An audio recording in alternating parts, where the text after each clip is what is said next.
Eagles Entertainment. Eagle Eye in the Sky is fueled by Gatorade, the official sports drink of the Philadelphia Eagles. Anything that moves, I don't care who it is. Let's go. Give me everything you got. Play fast, play hard. Let's beat these boys tonight in their house. It's party time. It's party time. Hey, here we go. Touchdown! You're listening to the Eagle Eye in the Sky podcast. Now here's your host, Fran Duffy. That's right of the week, and day 10 of training camp is here as the Eagle Eye in the Sky podcast, fueled by Gatorade, continues. I'm Fran Duffy, and as always, I think we've got a great show for you here on episode number 264. At the top of this week's show, we've got Chalk Talk, where I chat with Chris McPherson to talk really about a ton of big picture topics going on today around the Eagles, around the NFL, as well as a pretty eventful practice here this morning at the NovaCare Complex. I don't want to waste any more time, so let's just jump right in. It's time for Chalk Talk. It's time for my chat with Chris McPherson. Let's get down to business. It's time for Chalk Talk.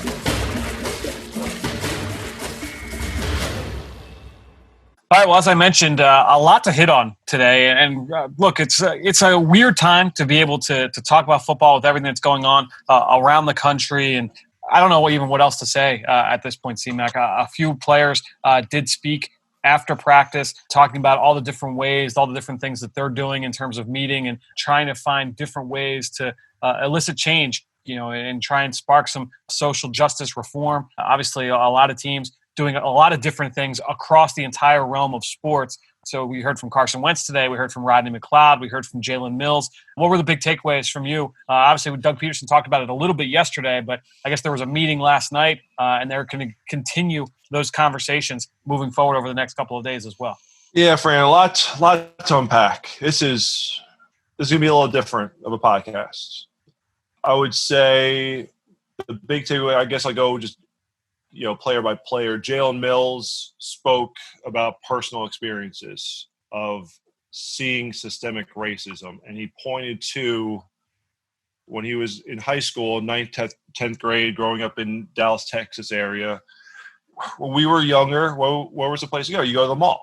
That's like the place where you hang out with your friends, you go to movies, whatever spot you went to. And he said that the officers used to come by and harass the kids because they were, black males congregating in a social spot, and they would basically use scare tactics to get them to put their hands in the air, freeze, and then things to harass them. And at one time, one of Jaylen's friends didn't react quickly enough, and the officer tasered the young man in the face. And for 2 months, this young black man had to go around school with a bandage on his face because the taser burned his skin. And so Jaylen was about the personal experience. And I think that's been, over the last few months, Fran, one of the biggest things. And I guess this kind of is a good segue to what Carson said, because Carson has just talked about learning. Growing up in North Dakota, not being around a lot of black people throughout his life, not experiencing black culture, not knowing what that is like. And I think that's what the last few months have really helped open the eyes up for people, is what do black men go through on a day-to-day basis in this country, what they have to overcome. And it's not just one thing or the other. It's just this, you have this added weight that's on top of you. And it's hearing people talk about how when they raise their kids, that you have to instruct them to do things in a different manner, because if they are pulled over by the police for some reason, you don't want that to escalate into some kind of situation. It's a lot of those learning moments that Carson has gone through. And as the leader of this team, one of the leaders of this team as a quarterback, has done a very good job, I think, of just showing empathy. He called the George Floyd murder just that, a murder, which I thought was very poignant, because a lot of times people are trying to find, how do you phrase these different events, police-involved shootings and things of that nature. He flat out called it George Floyd's murder. For him, it's just learning, listening and learning has been the biggest thing for Carson. And now using that to enact change, to use the platforms that we have, the players have, to enact some form of change. And then to go to Rodney, he's become like the spokesperson on the team for this issue, taking Malcolm's spot. And he's done a phenomenal job because he walks the walk, because he was involved in the protests in Philadelphia following George Floyd's murder. We talk about how cursed 2020 has been, how terrible it's been, and what this pandemic has done. And Rodney said that this forced all of us to be at home, to witness this, and you couldn't escape it. The biggest thing, you couldn't turn your eyes away from it. I believe it was Jaylen Mills who said, you have to thank the brave people who pull out their cell phones and capture these moments, because if we didn't have these stuck in our faces, if we weren't forced to witness these, what would the reactions be? And Rodney's like, we're at a reckoning because we have to deal with this. This is something that's gone on for 400 years in this country, and we can't just turn a blind eye to it anymore. And in light of what the NBA players are doing, going on strike to force a postponement of these games, and other leagues following suit, the players of the other leagues forcing the leagues to follow suit. You saw it in baseball, you saw it in tennis, Major League Soccer, women's NBA. You're seeing it across the board. I remember hearing some interviews. I know Kyrie Irving had spoken about this, and other players in the NBA, when they were going to the bubble in Orlando, they said they were afraid that life would get back to normal. And Fran, I know you're on Instagram and you go through people's feeds, and during the protests early in the summer, you saw the people being involved in protests, how to get involved, how to help others, how to support Black-owned businesses, how to make a difference. That's what everyone's feeds were dedicated to, those things. And then slowly and surely, as the weather got nice, the restrictions from the pandemic lifted a little bit, everyone's feed started to get back to things that we were accustomed to beforehand. And not that there's anything wrong with that. We all want to get back to a sense of normalcy. It's that what change has really taken place, and it's almost like it's becoming an afterthought. I think Rodney actually said that it started to almost become an afterthought, and that what's happened with Jacob Blake has put it back. It's bubbled it up back to the surface. But the thing is, now the time is for action. Yeah, I think that's the biggest thing. It's this country's gone through conversations and talks, and it's important to continue to have those. But at some point, there's got to be some kind of change, Fran. And that's what the NBA players, I think, are at the point where, like, look, we're not going to play. Like, if you're not going to change your way, if everyone is under the microscope on social media because of the pandemic, because of everything going on, and these events that cause the protests are still happening with no punishment or recourse, some other action has to be done, Fran. So hearing from the players, it was about personal experiences from Jaylen. It was what Carson has learned. And for Rodney, it was what the next steps are going to be. And he said that there is an action plan. There's been discussions among team members. It's not fully baked. They are not ready to announce it yet. But there is the Social Justice Committee meeting that's taking place on Friday. It was already scheduled for Friday, but it's going to take place on Friday, where they're going to try to finalize a plan. And you just wonder, this goes back to, as I know we want to look at the practice and what happened on the field today, Fran, because there's so much to get to from that standpoint as well, that when I first got into the bleachers, I was talking with Bo Wolf, our good friend, former colleague with the Eagles, now with the Athletic. He just looked at me and said, what do you think about the fact that they're having practice? And to me, I feel like you have to know your team. Doug knows his team. And if you could sense, especially after the team meeting last night where guys were able to voice their concerns and share their stories and have the open forum, and everyone got a chance to listen, if Doug kind of felt that the mindset's not right, then we shouldn't go out there and practice. But if we can go have a practice and we can take care of our business for those couple hours, those 2 hours, have a good spirited practice, which I think it was, handle our business, and then we can talk and then get to the matters at hand, great. It's not like canceling the practice. It's going to impact things. It's not going to have a financial impact. You're going to lose that time on the field, but it's not like those 2 hours are going to make or break the difference between enacting significant action. And that's why, Fran, I'm just intrigued as to what the next steps are going to be from people talked for a long time. Are they going to kneel for the anthem at the beginning of the year? At this point, is that enough? It's symbolic. I get it. And I don't want to turn this into a discussion of what they should do, Fran, but it's gotten to the point where we watched NBA players for the last couple of weeks in the bubble kneel for every national anthem, and this still is going on. So it's like, what is going to actually turn into action? What's going to formulate real results? And obviously voting is a big thing. Certainly the NFL and the teams are going to be pushing that about how important it is to vote, that is your voice and you have to capitalize on that.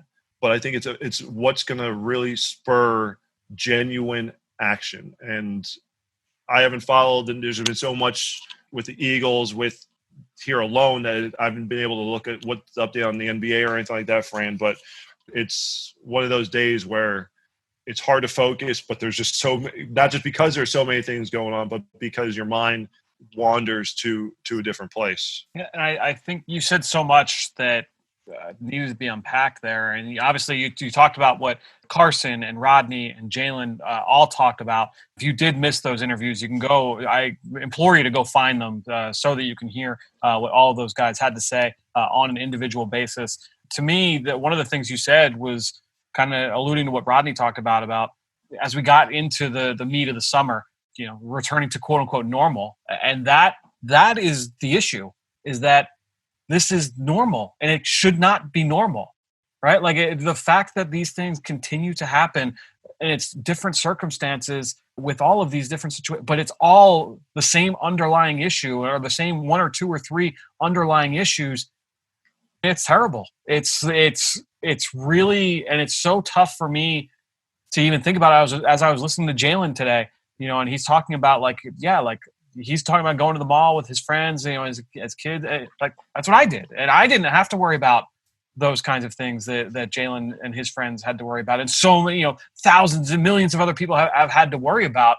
And you talk to me, like listening to Rodney talk, I couldn't help but think of my sophomore year, September 11th, 2001, and you leaving school that day and thinking like, this is what we're talking about, and not being able to find an escape.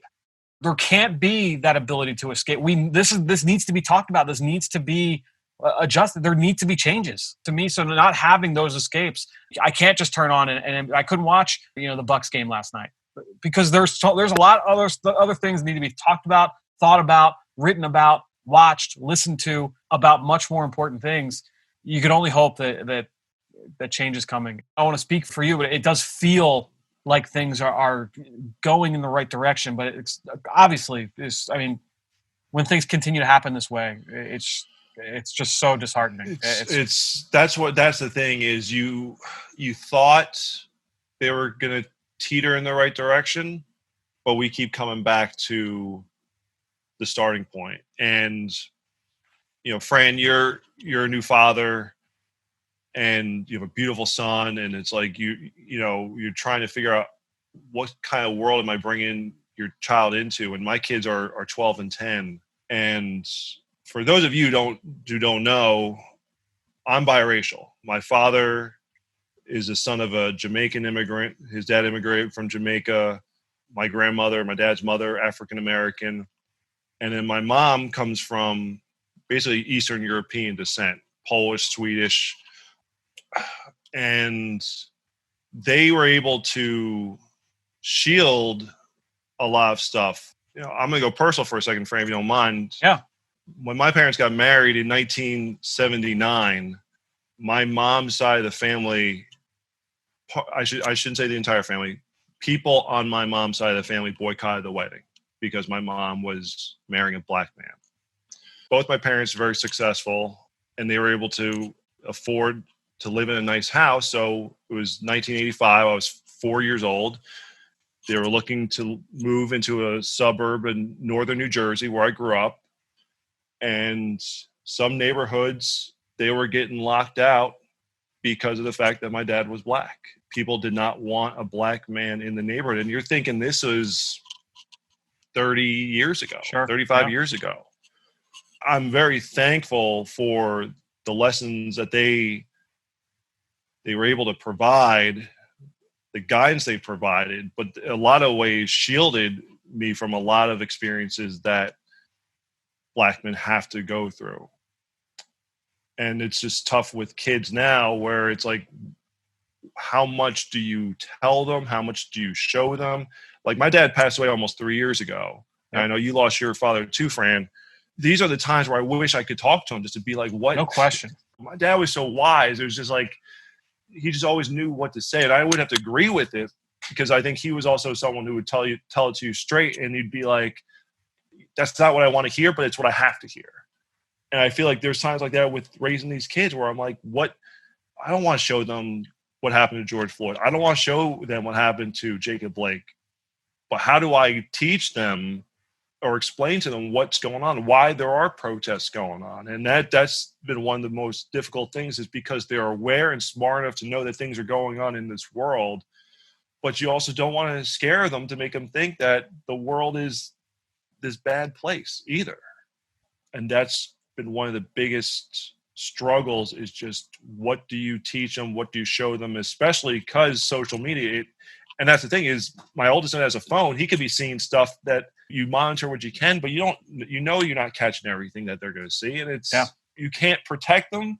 You can't put blinders on them, but it's like, you got to figure out how do you bring them along and show them how much do you put in their minds, their innocent minds, without ruining that innocence, without hurting them and possibly putting long-term damage in there. So I'm not at that point yet where I have to make those decisions and have those internal struggles, but I can, like, my brain is already there in terms of thinking, like, how am I going to do this when the time is right?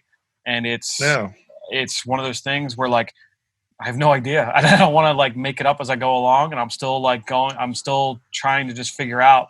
I'm hoping that with all of the terrible things that, even just in the last calendar year, just in the last 5 months, that change can happen. By the time that I would be at that point, that it won't be as difficult, it won't be as daunting, it won't be as bad to bring that reality to him.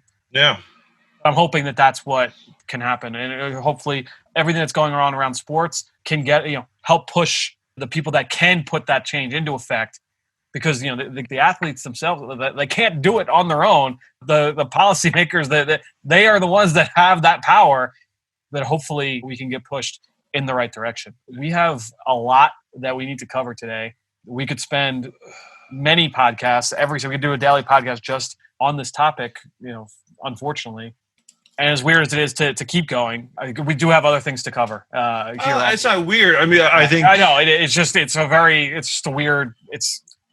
I don't know what other word to kind of attribute to it, but we're recording this 4:30 Eastern on Thursday. A half hour ago, right on the dot, 4 p.m. Eastern, the Eagles did announce that no fans at Lincoln Financial Field. Take us through that announcement, C-Mac. Yeah. So for the last few months, the Eagles, the Steelers have worked with the state. The Eagles have worked with the city of Philadelphia.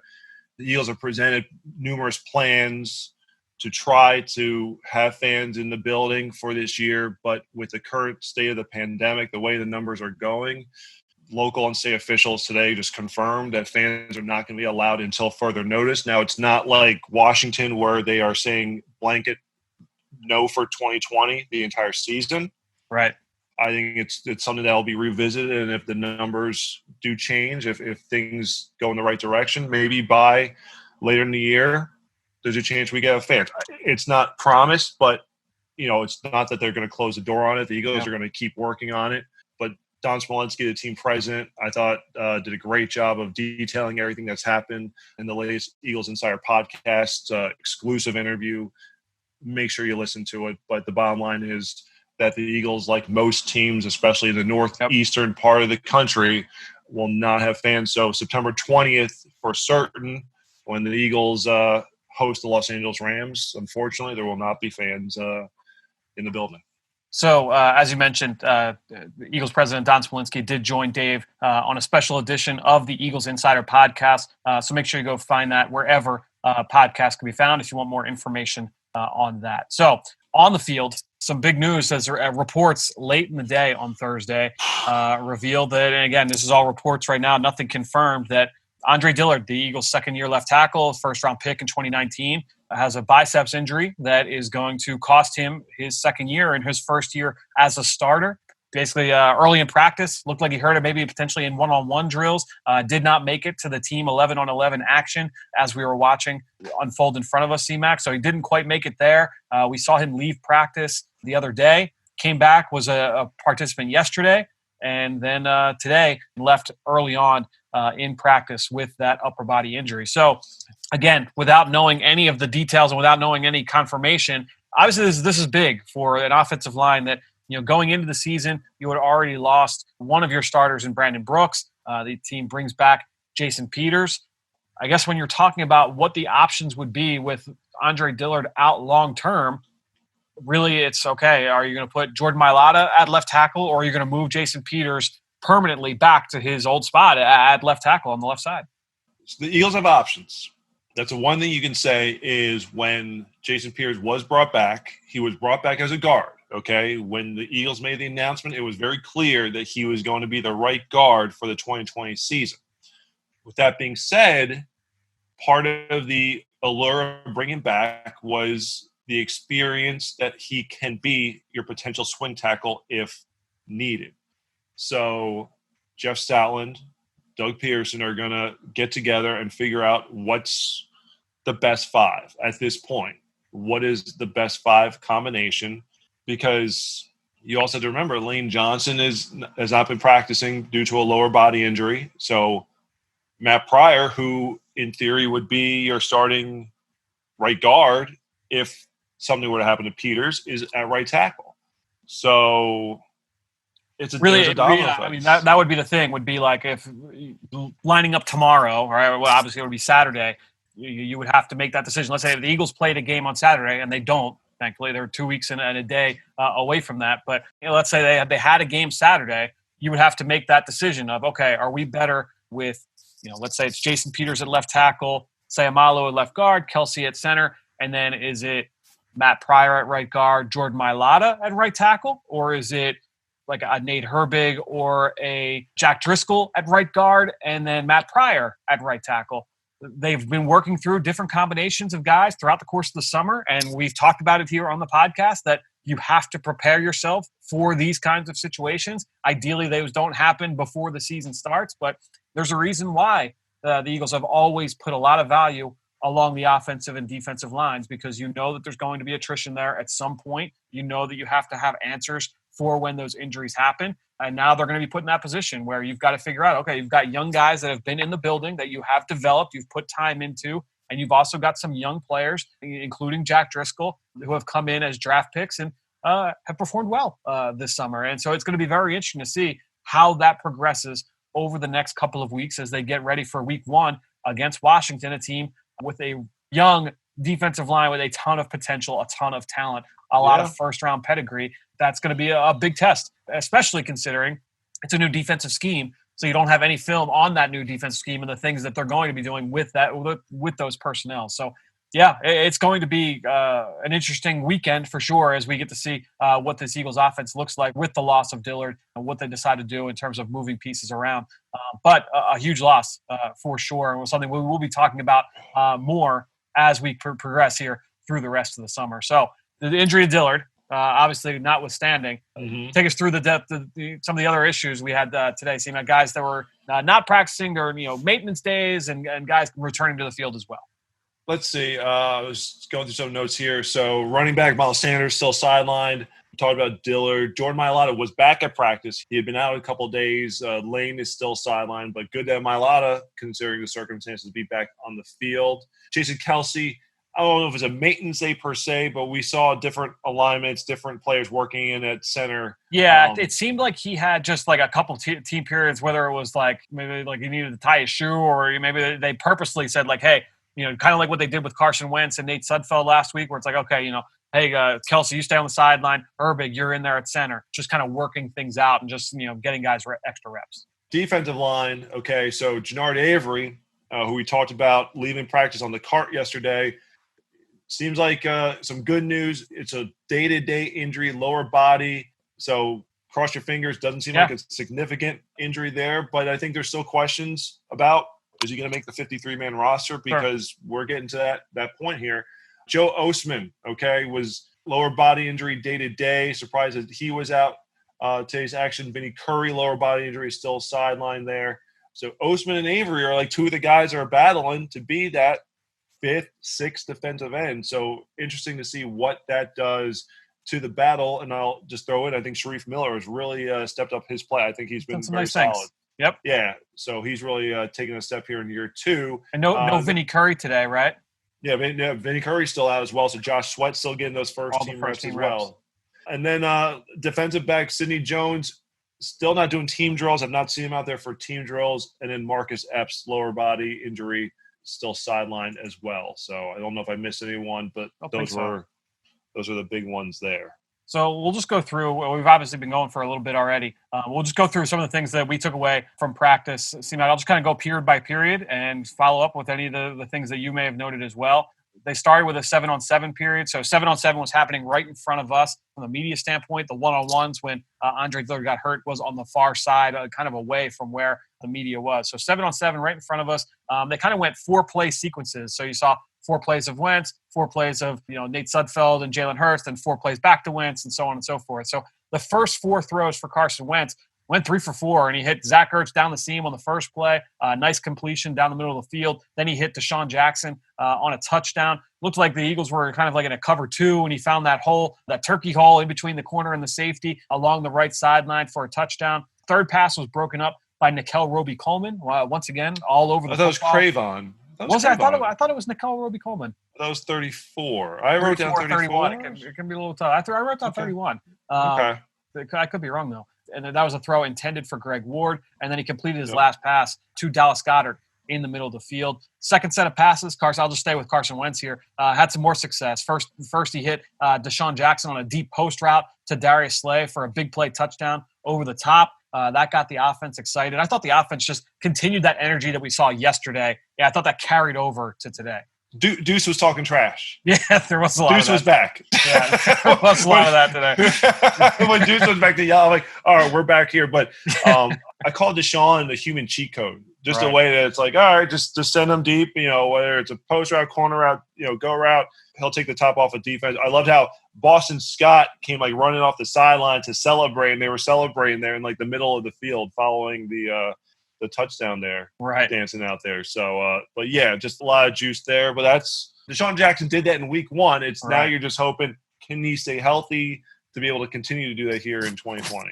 So the offense keeps moving down the field. You had a couple other completions, Carson to Greg Ward, to J.J. Arcega-Whiteside, some quick throws underneath. The offense consistently just moved the ball. They kept moving closer and closer to the end zone. So by the time Carson came back in, they were down in the red zone for this part of the 7-on-7 drill. He hooked up with Jalen Reagor on a slant route for a touchdown. I believe that was against Rasul Douglas, I believe. Didn't see who was on, but definitely. I'm pretty sure that I wrote down 32. And then they tried to connect on a fade to the back pylon. Jalen did catch it, but didn't have both feet in bounds. The official on that side said that he was out. So I thought Carson looked good in that 7-on-7 drill. Just a couple other guys that stood out. Davion Taylor seemed to show up a little bit in this period. Feisty Davion Taylor, yes. So he tackled Noah Togiai to the ground on one play. He popped Adrian Killens on a wheel route that kind of disrupted the football and got it down on the ground for a pass breakup.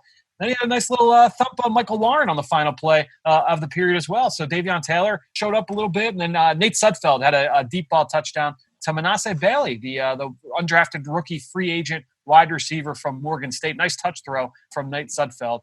C-Mac, I don't know if you had any other observations from that 7-on-7. No, you hit on Davion Taylor. I'm glad you did that. The one thing, and you also touched on the Sudfeld, I wrote nice touch on that throw as well. Yeah, dropped in a bucket. I feel like with the rookie wide receivers, the one thing that we can't tell, that the coach are going to tell, I think this could be one of those tiebreakers because, we're seeing Rager's been outstanding. We're seeing flashes from Watkins, flashes from Hightower. how are they picking up the playbook from a standpoint of, are they getting in the right place? Because there's times where you'll see the guys out there in the field and they'll be talking through alignments and things of that nature. And you're like, okay, is the guy in the right place? Is there an audible? Is there a reason why they're switching things up?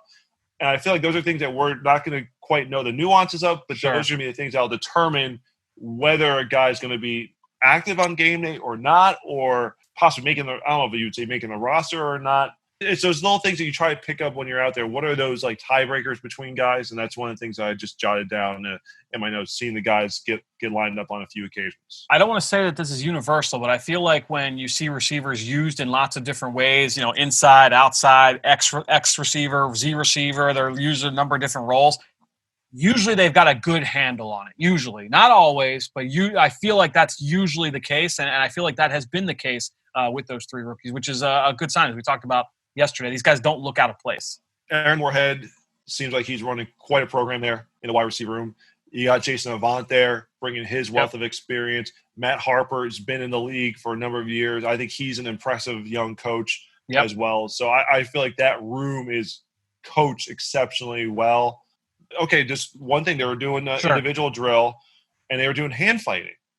I'm like, and I think even former Eagle Gary Cobb looked up to me and was like, I don't know if I've ever seen this. I'm like, I definitely have not. I don't recall seeing this. I will say this. Typically, I'm helping QC the live stream during practice when you and Spuds are commentating. So I'm not out there for individuals. Typically, I'm getting out there early on in the team drills. So there's something they could have been doing the whole time. Right. But I don't think previous coaching staffs, I don't feel like I've ever seen. You see different coaches have different drills. I don't think I've ever seen the hand fighting one. But it's so important because you got to be able to use your hands to get off the line. So no question. So no, I feel it's just been good to be able to watch those guys. And we saw a lot of them up close today with the individual period. Some other plays from that 11-on-11 that we saw after the 7-on-7. So Wentz play action, quick slant to Jalen Reagor. Nice little spin move after the catch right away as he caught the ball in the middle of the field. I thought the defense just really did a good job in the run game in this drill. Best run came relatively late from Elijah Holyfield. Kind of bounced outside along the right sideline, played off his blocks and got out in the open space. I thought it was a nice run from Holyfield. Nate Herbig, this was a drill where we got to see Herbig in at center with the ones a little bit. So we saw a mishandled exchange between him and Carson Wentz. So it was good to be able to see Carson go up and just kind of coach him through a couple of things. Those guys obviously not working together all that often, but that's why you do this in this practice format. So I don't know if you have any other takeaways from that period, but those are the big things that I wrote down. I'm just going through my notes. I mean, I thought it was a very, very efficient day of work. Again, you're seeing a lot of these backup offensive linemen working in there. You talked about Herbig. Saw Driscoll in there for one time. I think it was as a right guard because it was a 6-0 line formation, and Herbig has typically been the 6 offensive lineman. So, but it was just neat to see Driscoll show that versatility to get that rep at guard in there. So then the next period, it's kind of moved the ball. They started on their own 1 yard line. TJ Edwards, I thought, kind of started showing up in this period, and I thought he had a good practice overall today. I found myself writing 57 down a lot in my notes. First play, backed up on the 1 yard line. TJ Edwards thuds up. Corey Clement right at the line of scrimmage. He had a bunch of plays, downhill. TJ Edwards, he had a couple TFLs. He had one on a reverse later on in that drill. He made some plays outside the numbers, chasing the action. Just really active today. I thought the first team offense connected on a screen pass. Carson Wentz to Deshaun Jackson for a big gain. Later, he caught a slant in the slot where he got some separation. He climbed the ladder, made a big play. Really nice catch on the run. I thought Boston Scott got out on a nice run up to the left. One of the better runs I've seen from Boston Scott since he's been back healthy to the field. Zach Gertz made an outstanding one-handed catch kind of behind his body, reeled it in. A bunch of oohs and ahs from his teammates. That was one of the highlights of practice. Rasul Douglas got a nice pass breakup on a back shoulder throw. Anthony Rush getting in on the action a little bit. Final play, nice run stop down on the goal line. And he went over to the offensive sideline, gave him a little finger wag, saying, no, don't run in his direction. I will say about the Zach Ertz one-handed grab was spectacular because it was behind him. He had to snatch it. But Sharif Miller beat Matt Pryor off the edge, and I thought he could have had the sack. So I noted that down. I was kind of one of those, okay, I think the play was almost over, but he threw the ball away. But I thought Sharif Miller had a nice little pressure there that might have made that a little harder to do. And then we saw Greg Ward throw the football today as well. Trickeration, yeah.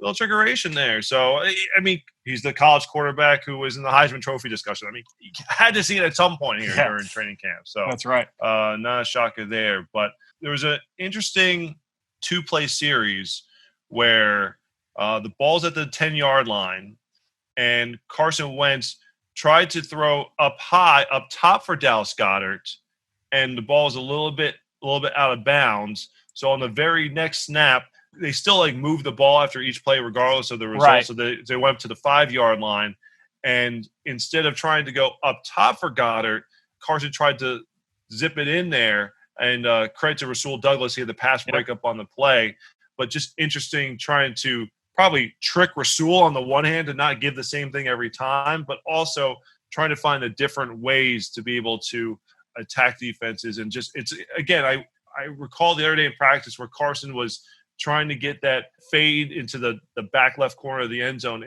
He's just working on those certain things. You're just working on that touch. So when they get to game action, it's automatic. And you can look back to these reps that they had here in the summer. Yeah, I mean, that's the goal of training camp for sure. All right, so after that period, they go 2-minute drill, ones versus ones. First down, false start. So the offense backs up 5 yards. On the next play, Carson Wentz hooks up with Greg Ward, a little route that gets them back to that original line of scrimmage. So 2nd and 10, deep shot, Deshaun Jackson, right sideline, but Darius Slay, nice leaping pass breakup to force 3rd and long. Carson Wentz drops back on 3rd down, hits J.J. Arcega-Whiteside on a deep route to move the stick. So it's like a deep curl route. Or I don't know, probably like in the 15, 20-yard-ish range, maybe a little bit less, but somewhere in that realm. So moves the sticks to get the first down. Next play, they throw another corner route to J.J. Arcega-Whiteside. Jason Kelsey screaming for a holding call against the defense, but they did not get it. Who was yelling it? It was Kelsey. Ferrari. Yeah. It was Kelsey, yeah, because I hear holding, and I'm like, and I thought it was the offense at first, but I'm like, well, typically that would be I would think the defense would be calling for the holding. So I thought that was pretty funny. But I thought JJ was very, very effective in the intermediate game, especially in this drill. You're going to probably go to the next pass right here. So yeah, that's what Carson then dropped back on 2nd down, and he hit JJ on the over route. I believe it was against Darius Slay to move the sticks and put them in field goal range. Quick little run play to set up the field goal for Jake Elliott, and he hits a 43-yard field goal. Eagles offense wins the drill. So good job by the offense in the 2-minute drill. Yep. I think you touched on everything right there. Like I said, I think – we talk about these young receivers, talk about the rookies, how they've stepped up, have good camps, but JJ's right there in that mix with the good young receivers. Just very impressed with. I like your term, stacking the days, and I feel like he's been doing that the last week here. Yeah, no question. On the next team period, it started with the 2s versus the 2s because the 1s had executed that entire last drill, the 2-minute drill. TJ Edwards, thud on an inside run, and then a few plays later, takes away a screen pass, to force the quarterback, Nate Sudfeld, to throw the ball out of bounds. So a couple nice plays by TJ Edwards on this period. We saw another run stuff from Anthony Rush. Michael Warren, I thought, had one of his better runs in a team drill, an 11-on-11 action, busted one outside to the right sideline and getting free. So nice run from the undrafted free agent from Cincinnati. Then the starters come out. So the backups start the drill. Starters come out. Biggest highlights for me in the 1s versus the 1s. D-Jax getting another dig route over the middle of the field. Nice throw from Carson Wentz. And then Fletcher Cox nearly picked off he had his second near interception in 2 days, almost picking off another screen pass at the line of scrimmage. So Fletcher finding his way around the football. Hassan Ridgeway, couple nice, really nice stops in the run game along the line of scrimmage. He clotheslined the running back on the one. He felt bad. I was literally say Killins. He felt bad. You could tell he went to try and pick him up off the ground right away. But now Ridgeway continuing to be active for sure. I thought BG had a couple of nice rushes in here in this period as well. Helping generate pressure, definitely helped Fletcher Cox with that one play as well, forcing some throwaways. You're seeing a lot of pre-snap motion. I think that's a big thing, big element of this offense, see how they're going to incorporate that, seeing a number of plays where they're utilizing that. I missed the last series when the 2s came back out with Nate Sudfeld finished off. So I actually had to miss that. All right, well, I'll wrap us up then. So they did the same thing that they did yesterday where they ended the day with a live period to the ground with the backups on the field. So I'll just go kind of play by play here. Michael Warren, really nice physical run inside. And to me, this is where you can see his value. And there are other players that are like this that not just play running back, but even I mentioned like Anthony Rush, right? When you have these live periods, that's where you see like the big physical guys that play well through contact, maybe aren't the greatest in space, but you see that this is where they start to shine. So Michael Warren, nice physical run inside, really good game. Nate Sudfeld, one of the big plays of the day that got the offense really psyched up, completed a nice fade route down the right side to John Hightower for a touchdown. He went up and over Craig James. Outstanding catch, attacked the ball in the air. Whole offense sprinted down the right sideline. So that was a great play to be able to see to John Hightower. Very next play, inside the 5-yard line, they hand it off to Michael Warren. He runs in for a touchdown, kind of steps through some contact, and it's on the far side, right? And so the offense, the starters are right in front of us along the sideline, and you could hear Deshaun Jackson turn to the guys next to him, and he's like, yeah, they don't want to tackle him. They don't want to tackle him. Talking about Michael Warren. He's a big boy carrying the rock. Elijah Holyfield had a nice run on the inside. Had a nice chunk of yardage. Again, this is all live period, so you're able to see these run plays kind of show up. Rasul Douglas, a couple of nice tackles at or behind the line of scrimmage. Again, tough to tell from further away, but got Holyfield to the ground a couple times in a row. So Rasul Douglas showing his physicality in the run game.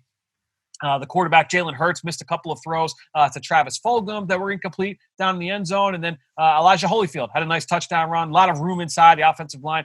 Got some movement, it seemed like, and he was able to run in. So those were the big play, or I should say all the plays from the live period to end practice, C-Mac. I thought it was a spirited practice on both sides. As you mentioned, considering everything that's going on and the meetings that they had last night, if they didn't feel like they could put this kind of effort out on the field, then they probably would not have practiced. But this team was able to, kind of stay focused. Hey, we're going to put in 2 good hours of work. It was a physical practice, some hitting at the end, some live tackling to the ground, and then they left the field and went through the rest of the day. But a lot to unpack, as we kind of mentioned at the top, with everything going on. The injury to Dillard, you had the announcement with the stadium and fans. Obviously, everything going on in the world as well in terms of our society at this point. But C-Mac, thanks so much for joining us once again here on the Eagle Eye in the Sky podcast, fueled by Gatorade. We are not back tomorrow. The Eagles designed day off on Friday, so they will return to practice field, I believe, on Saturday and Sunday. So we will be here next time. Thanks so much for joining us, C-Mac. We will talk to you this weekend.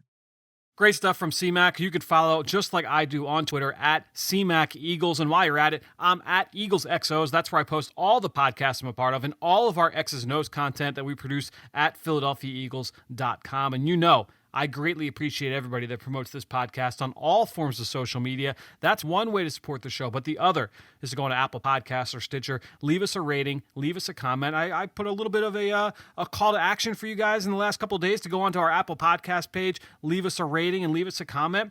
A bunch of you answered the bell, and I want to give a shout out to Rich Bobby, who went on to our Apple Podcast page, longtime listener of the show. Thanks so much to Rich. Just instead, left that 5-star review and commented saying how much he has enjoyed these daily training camp practice recaps with myself, C-Mac, and Ben. Thanks so much to Rich, to everybody out there for all the continued support of this podcast and all the rest of our podcast offerings on PhiladelphiaEagles.com. All that being said, I think that'll do it. Another show in the books here on the Eagle Eye in the Sky podcast, fueled by Gatorade, for everybody here at the Duffy House. I am Fran Duffy. We will talk to you on Saturday.